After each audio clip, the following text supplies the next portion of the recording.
I didn't say in the chair. This is not your living room. Sit down. You sit over here. Okay. What I wanted to deal with tonight is something that we all suffer from a lot, and that is occasional stiff necks. You sleep wrong on your pillow. You get up in the morning and you can't turn your head. And there's different types of stiff necks. It's also known medically as torticollis or wry neck, where your range of motion, either in rotation, either in extension or flexion, or lateral flexion, either in one of those ranges, you just can't do it. So, and I'll make this very brief. The acupuncture point for this is as a quick release of the upper trapezius muscle and the lateral muscles of the neck. Believe it or not, the acupuncture point for this is heart 4. And to locate heart 4, this little bone here, the pisiform bone, it's 1.5 times the width of my thumb, or in acupuncture measurement, this thickness of the thumb from here to here is called 1 sun. This is 1 sun, C-U-N, sun. Okay? So it's 1.5 sun on the heart channel, and this is the heart channel coming down this way. Okay? And this is its pathway, but you're only dealing with it at the level of the wrist. So here's the heart, here's the pericardium, here's the lung. These are the 3 yin channels as it comes down the arm. Lung, pericardium, heart. All right? So it's heart point number 4, 1.5, and it's under the tendon. This tendon that you feel, if you put your thumb under the tendon and you massage it, that's the thing. So, Simeon, let me use you. Grab that chair. And you have the t-shirt on? Yes. Okay, yeah, take it off.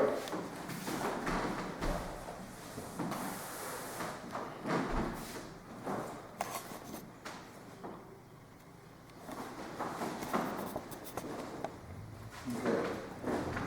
Grab the chair. Put it in front of me. Right, but I want you, off to the side. Right, okay, now, I want you to, your head looks like it's a little bit cocked like that. Yeah, you can see that his head is tilted. You're holding it as straight as you can, right? Yeah, you're trying to, but your head is tilted like that. So this muscle here is shortened. The trapezius muscle, the iliocostalis cervixus, the longissimus cervixus, the scalenes, there's a whole group of muscles. Not to mention the deep paraspinal muscles of the notiphides, the rotatories that maintain the integrity of the spine. Those are all involved. Okay? And what I'm going to ask him to do, is to touch his chin to his chest. Okay, and that seems to be okay. Then I'm going to ask him to look up to the ceiling. That seems to be okay. So his range of motion in flexion and extension of the head and neck is fine. Now I'm going to ask him to laterally bend his head towards his shoulder. And you can see that, turn and face the camera. Right, do it. You can see that's painful. He has very little range of motion in that particular range. Hold your head straight again. This time on this side. You can see it's much better on this side, although it's still a little problematic, right? So he has problems in lateral flexion, especially when he flexes to the left, because it's extending on the right and the muscle is not lengthening. Also, we need to do rotation. So he's going to, still face that way. He's going to rotate his head to the right. and look at where it stops, to the front, and rotate it to the left. Now, which one does he have more range of motion in? Okay, again, to the left. Okay, that's pretty good. That was the one that was last time. Yeah, and to the right. Not so good. Okay? So he has problems in this area. So the acupuncture point, sitting over here on this side so I can grab over the wrist. So the problem is mostly here. So you want to stimulate heart 4. If you look at an acupuncture chart, heart 4. You want to do that under this tendon. And while you're stimulating that point, ask him to turn his head in the same way. So you're going to try and laterally flex. And you can see that it's improving. And then straight and to the other side. So you want to mobilize that part of the body while you massage that point. Now, if I had an acupuncture needle, I wouldn't have to sit here and massage the point. But for you lay people, massaging the point is enough. And the other side, you see, no, don't lean your shoulders. Yes, keep doing it. Again. Again. Okay, now rotate your head from side to side.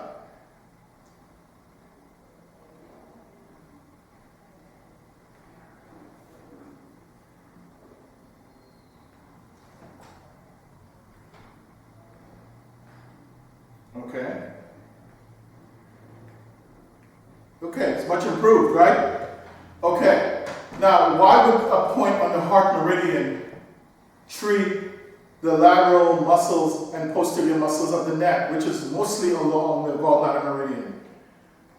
Most people don't realize that the heart and the gallbladder are related. They are yin and yang pair. The heart being yin and the gallbladder being yang. They share the same time on the Chinese clock, AM, PM. That's why you can use that as a clinical strategy to treat certain areas. Now, this is a distal point treating something local, right? I haven't really hands-on addressed his upper trapezius and the posterior muscles of the neck. All right? So now I want you to just be right here diagonally. No, turn around now. Right, turn more. Turn more. Okay, right there. So the upper trapezius attaches, it actually begins about T11 and it fans out like this, crosses the shoulder blade. And where it crosses the shoulder blade is a part that, right. He has a trigger point there. So you can feel that, right? Yes, sir. Okay. That needs to be released. And the only thing that can reasonably do that is a good acupuncture needle, where we do some trigger point work, okay? But there it is. All right? The other muscle that could be problematic in the posterior aspect of the neck is where the shoulder shrug muscle inserts on the top of the scapula, and right here, where it originates actually, and that goes like this. And when it gets to here, it kind of twists and it attaches on fourth, sometimes the fifth, fourth, third, second, and first cervical vertebrae. So that has to be dealt with as well. So, ischemic compression on that, pressing really hard, can help the muscle to release and lengthen. Also, the upper trapezius itself, which is on the upper, right on top of the shoulder, that muscle in the shoulder, you can see it releasing because it's fasciculating. I don't know if you can see that on this camera, but you can see it releasing. So you can press here, and then right into the hairline, an inch into the hairline is where these things attach. So you can massage here too, to release the upper trapezius. But the thing I wanted to introduce, more than anything else, is this technique called Gua Sha. Now, Gua Sha, Gua means to scrape, Sha means stagnation, like shark skin. Actually, there isn't any word in English to describe what Gua Sha is. Some people call it therapeutic scraping. That's good enough. Okay? You need a very viscous medium. At home, you can use a mayonnaise jar lid. You can use a Chinese soup spoon. You can use a regular spoon with a nice rounded edge to it. You can use, as the viscous medium, you can use olive oil. That will work. Or Vicks Vapora. Those things are really good. But I have here some product called Maxudium. And Maxudium is one of those, it's basically magnesium in suspension. And that helps to relax the muscles even more. So you apply it on, it's very viscous, okay? This is a piece of a water buffalo horn. It's a Gua Sha tool. And you would scrape like this. Until the skin becomes, I don't know if you can see that. You can come closer, Lex. You can take the camera off. I think we'll be all right. So if you look at this, there's a little bump right there, right? Right. If you look at this, you see it turning red, and then it gets really raspy. That's what Sha is. And the quality of that Sha is actually what they call, is actually diagnostic. Okay? So it's really petechiae that you're inducing basically a bruise, which triggers the healing response. So with this, fresh, because the muscle has been contracted for so long, you have fresh blood flow to the area now because, this is like a counter irritant.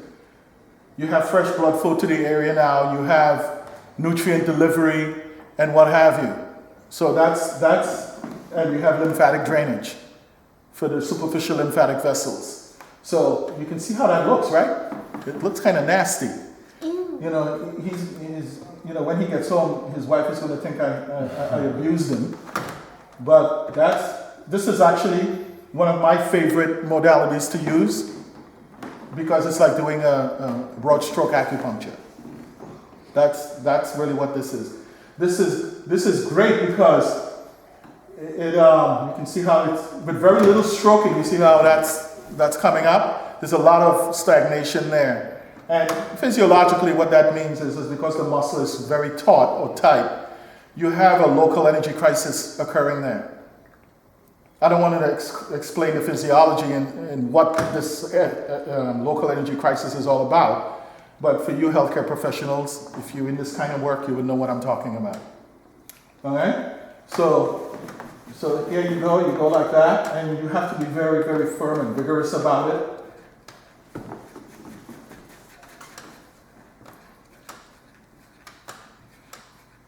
Okay, look at that. That's what Sha is. Now, the amount of time it takes for this to resolve is also diagnostic. This should be gone in a day. If it remains for 2 days, 3 days, then something is kind of wrong. So we have to address, maybe he's having capillary fragility, and he needs some vitamin C in his system to strengthen the capillary walls, that kind of thing. Okay? So, but this is what Gua Sha is. Now let's quickly check to see if he improved, right? Mm-hmm. So I want you to laterally bend your head on this side first. Right. Back to the front. This side. Back to the front. Turn your head to the left. Okay, that's good. Back to the front. Turn your head to the right. That's good. He needs some work with this. He improved. But if I were to put a percentage of improvement, I'd say maybe only 50%. A full clinical encounter would take care of this. This is just a demonstration. Okay? Because I usually can get people to improve in terms of range of motion, maybe 80% on the first go around. And of course, giving the client some stretching exercises to do in between visits, like the lateral neck stretches. So to do that, sit on the palm of this hand. Palm up. Reach over and grab your head. Right there. Take a deep breath. And for the count of 8, stretch. As you breathe out. And then back to the front. Rest for about 3 seconds and repeat it again.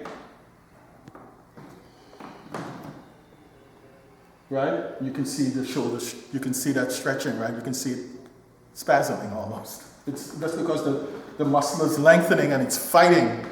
It's fighting it. Okay? You see? All right. Good. And now, one more stretch. That's a lateral stretch. No, stay there. That's a lateral stretch. Now put your hand on this corner of your head. Like that. Now drop your chin in that corner. Yeah, it's a different stretch, right? So this stretch, the first one was more lateral. This is more posterior lateral. Okay? To stretch those muscle fibers out. So he will do this twice a day. Right? Right side, left side, both sides. And each time you stretch with breath control, 8 seconds. Rest for 3 seconds, 8 seconds. So you'll do 8 sets of 8, basically. Okay? Now, let's test this one more time before we end. Sit straight. Big difference, huh? Mm-hmm. And back to the front. Yeah. Right. And lateral bend. Okay. And lateral bend. Okay. Like I said, it needs work. Okay? So, the nice thing about Gua Sha, and we can demonstrate it in this area too, it's nice for the back, is that with a fever and what have you, Gua Sha can reduce a fever naturally very quickly. You can have 103 degrees, you do Gua Sha on the back, it can drop the fever back to almost normal, because Gua Sha is a very adaptogenic kind of therapy. It will cool a body that's too hot and warm a body that's too cold. That's what I mean by adaptogenic. It mimics diaphoresis, which is basically sweating, in terms of someone who has a fever. When I used to do it on him all the time when he has fever. So I just do some Gua Sha on his back, the fever drops. Don't have to give him Tylenol or an ibuprofen or anything like that. Okay? So these are things that you guys can do at home. Sure. And believe me, this type of therapy goes a long way. Long way for many different types of problems. Muscle pulls, strains, stiff muscles, fevers, you name it. The clinical applications to this is endless. Okay.